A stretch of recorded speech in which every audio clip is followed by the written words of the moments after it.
Hello and welcome back to the last topic of public health and disease. So ये हमारा last topic रहने वाला है इस वीडियो सीरीज़ का, जो हमारा टॉपिक 10 रहेगा। ठीक है, आज के इस वीडियो में हम डिस्कस करेंगे मेडिकल एंड हेल्थ एलोकेशंस और कॉस्ट एनालिसिस। ठीक है, जो फार्माको इकोनॉमिक्स से रिलेटेड है।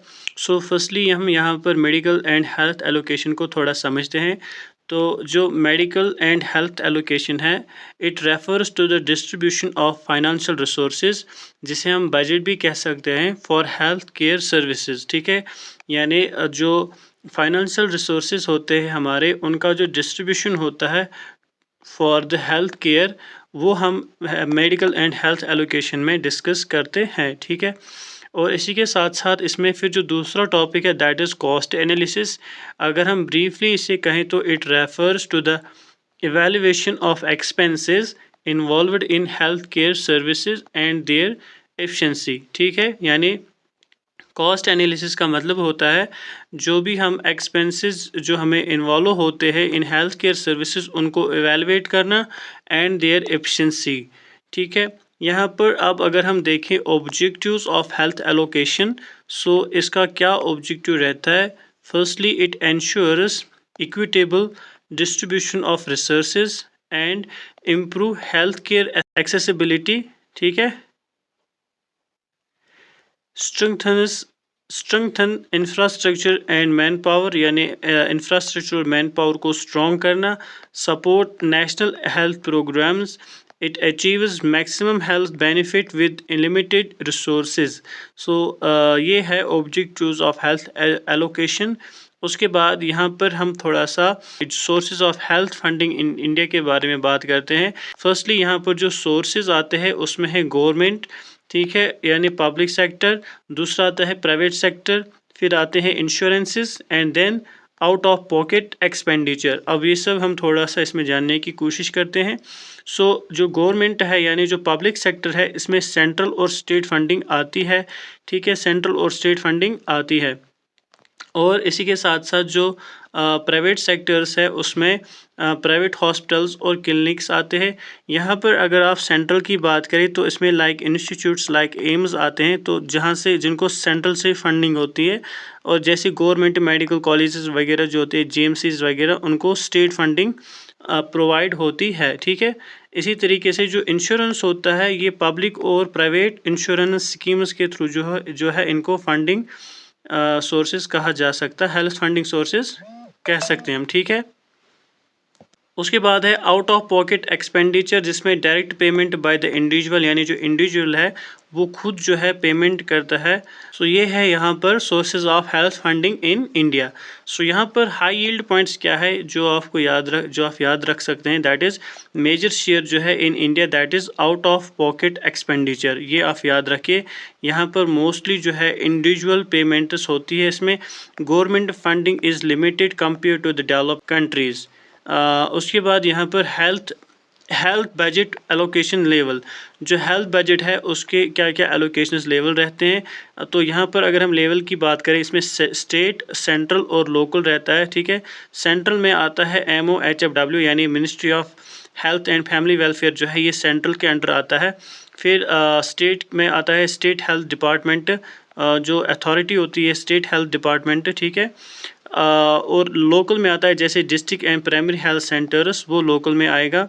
सो इनमें क्या होता है, इनका रोल होता है सर्विस डिलीवरी है, और इनका रोल होता है इम्प्लीमेंटेशन। एंड सेंट्रल अथॉरिटी जो है उनका रोल होता है पॉलिसी एंड नेशनल प्रोग्राम्स।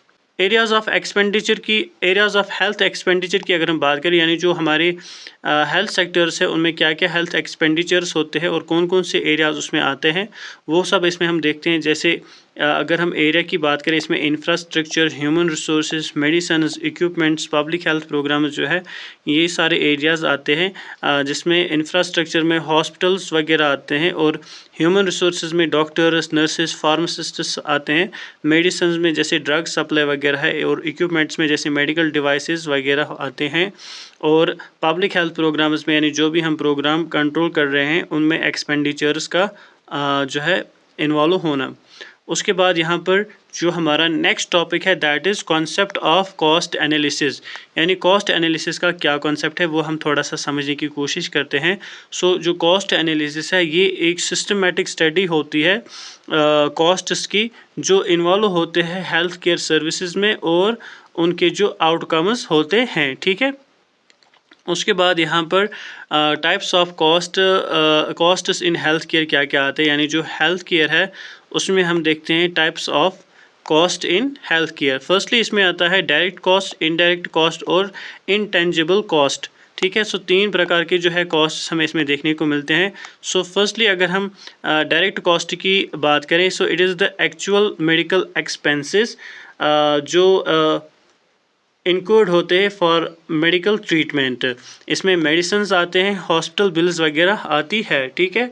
उसके बाद इसमें आता है इनडायरेक्ट कॉस्ट, जिसमें लॉस ऑफ प्रोडक्टिविटी हम कह सकते हैं, यानी cost related to the hidden economic impact of an illness, जिसमें लॉस ऑफ वेजेस हम कह सकते हैं, loss of productivity for the patient या केयर गिवर। उसके बाद इसमें आता है इंटेंजिबल कॉस्ट, जिसमें पेन एंड सफरिंग, यानी जिसमें हम एग्जांपल के तौर पर ले सकते हैं रिड्यूस्ड क्वालिटी ऑफ लाइफ। उसके बाद यहाँ पर हाई यील्ड पॉइंट्स में याद रखिए, जो डायरेक्ट कॉस्ट होता है उसमें विजिबल कॉस्ट, इनडायरेक्ट कॉस्ट में इकोनॉमिक लॉस और इंटेंजिबल कॉस्ट में डिफ़िकल्ट टू मेजर। यहाँ पर फिर हमें इसमें आता है टाइप्स ऑफ इकोनॉमिक एवेल्युएशन। अगर आप इसको याद रख सकते हैं दैट्स वेरी गुड, अगर आप इसको याद नहीं रख सकते तो कोई बात नहीं, बट इसको आप एक प्लस पॉइंट मान के चलिए। अगर इसमें जो MCQ कोई अगर इसमें क्वेश्चन पूछा जाएगा, मल्टीपल चॉइस क्वेश्चन अगर इसमें JKSS में पूछा गया, so you will be the only one person who can attempt that question very correctly, ठीक है।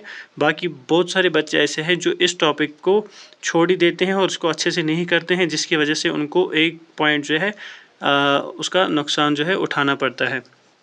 सो फर्स्टली यहाँ पर जो हम इकोनॉमिक एवेल्युएशन टाइप्स की बात करें, यहाँ पर हमें आता है कॉस्ट मिनिमाइजेशन एनालिसिस, जिसे हम CMA कहते हैं।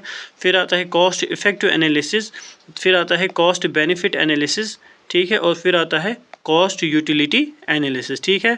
सो यहाँ पर ये टर्मिनोलॉजी जो है इसी से आप समझ सकते हैं, यानी कॉस्ट मिनिमाइजेशन, सिंपली कॉस्ट को मिनिमाइज़ करना, कॉस्ट मिनिमाइजेशन एनालिसिस, फिर कॉस्ट को इफेक्टिव बनाना, so cost effectiveness analysis, and then cost से benefit, so cost benefit analysis, and then cost को यूटिलाइज करना, कॉस्ट यूटिलिटी एनालिसिस। सो ये सारे जो है इसमें आते हैं। फर्स्टली अगर हम यहाँ पर देखें जो कॉस्ट मिनिमाइजेशन एनालिसिस है, इसमें जो कंडीशन होती है दैट इज़ द आउटकम्स और सेम, यानी जो आउटकम्स है वो सेम होते हैं और गोल क्या रहता है, to choose least cost option, ठीक है। फिर जो कॉस्ट इफेक्टिवनेस आता है, इसमें आते हैं आउटकम्स क्या रहता है इसमें, मेजर्ड इन नेचुरल यूनिट्स, और इसमें जो एग्जांपल हम ले सकते हैं that is cost per life saver, ठीक है। इसी प्रकार से यहाँ पर कॉस्ट बेनिफिट एनालिसिस और कॉस्ट यूटिलिटी एनालिसिस आप देख सकते हैं, ठीक है। यहाँ पर अगर हम कंपैरिजन करें इकोनॉमिक एवेल्युएशन मेथड्स की, जिसमें जो हमारे ये 4 मेथड्स आते हैं, ठीक है, कॉस्ट मिनिमाइजेशन एनालिसिस, कॉस्ट, ठीक है, second was the cost effectiveness analysis, and then cost benefit analysis और कॉस्ट यूटिलिटी एनालिसिस। अगर हम इनकी बात करें तो इसमें जो आउटकम मेजर्स है वो है जैसे same outcome in CMA, natural units in CEA, and money in CBA and CUA में QALY। जो QALY है इसका मतलब है क्वालिटी एडजस्टेड लाइफ ईयर, ठीक है। सो यहाँ पर इसे हम इसके यूजेस क्या है, that is cheapest option, clinical effectiveness, economic gain and quality of life. So ये कुछ फीचर्स है इकोनॉमिक एवेल्युएशन मेथड के जो हमने यहाँ पर कंपेयर करके देखे हैं। उसके बाद अगर हम एफिशिएंसी इन हेल्थ केयर देखें, एफिशिएंसी इन हेल्थ केयर क्या होता है, इसमें जो है जो टाइप्स आते हैं वो आता है technical efficiency, allocative efficiency and economic efficiency, ठीक है। तीन प्रकार की जो एफिशिएंसी इन हेल्थ केयर है वो हमें देखने को मिलती है, जिसमें जो टेक्निकल एफिशिएंसी है it can be defined as the maximum output with given input, and allocative efficiency में बेस्ट यूज़ ऑफ रिसोर्सेज हम जो है इसे कहते हैं, और इकोनॉमिक एफिशिएंसी में कॉम्बिनेशन ऑफ बोथ, यानी इकोनॉमिक एफिशिएंसी में technical efficiency plus allocative efficiency आती है, ठीक है। उसके बाद इसमें आता है cost effectiveness versus cost benefit. ये आप इसका जो है यहाँ पर डिफरेंस देख सकते हैं in view of outcomes, uses and with an example. So इसमें फिर जो लास्ट है that is importance in public health, यानी जो कॉस्ट एनालिसिस है इसका क्या इंपॉर्टेंस है पब्लिक हेल्थ में। So it helps in decision making, ensures optimal use of limited resources, it evaluates the health programs and improves the policy planning. ठीक है, सो ये है इसका इम्पोर्टेंस इन पब्लिक हेल्थ। उसके बाद इसमें आता है challenges in health allocations. So we face different problems in health allocations, जैसे limited budget, inequality, high out of pocket cost, resource mismanagement. ठीक है, जैसे लिमिटेड बजट में हाई डिमांड, लो फंड्स होते हैं, और इन इक्वलिटी में जैसे अर्बन वर्सेस रूरल डिस्ट्रीब्यूशन में इन इक्वलिटी देखने को मिलती है। फाइनेंशियल बर्डन ऑन पेशेंट्स देखने को मिलता है, एंड रिसोर्सेज जो होते हैं वो इनएफिशिएंट होते हैं। ठीक है, सो क्विक समरी यहाँ पर देखते हैं हम, जो हमने टॉपिक डिस्कस किया था जिसमें हेल्थ एलोकेशन जो है it is the distribution of health care budget. Major funding sources होते हैं government, private sector, out of pocket. और यहाँ पर अगर हम देखें जो आउट ऑफ पॉकेट है ये ज़्यादातर देखने को मिलता है। सो कॉस्ट एनालिसिस में हमने टाइप्स देखे, डायरेक्ट, इनडायरेक्ट और इंटेंजिबल। इकोनॉमिक एवेल्यूएशंस में हमने इन 4 एवेल्यूएशंस की बात की। ठीक है, और ठीक है, सो इसी के साथ जो है हमारा ये टॉपिक कवर होता है। ये जो पब्लिक हेल्थ एंड डिजीज़ है इसके जो नोट्स है वो टेलीग्राम पर है, आप वहाँ से जाके आप इसको जो है डाउनलोड कर सकते हैं। With this we have completed public health and disease. और जो हमारा नेक्स्ट वीडियो रहने वाला है उसमें हम मल्टीपल चॉइस क्वेश्चंस लेकर आएंगे with explanation. So see you in the next video.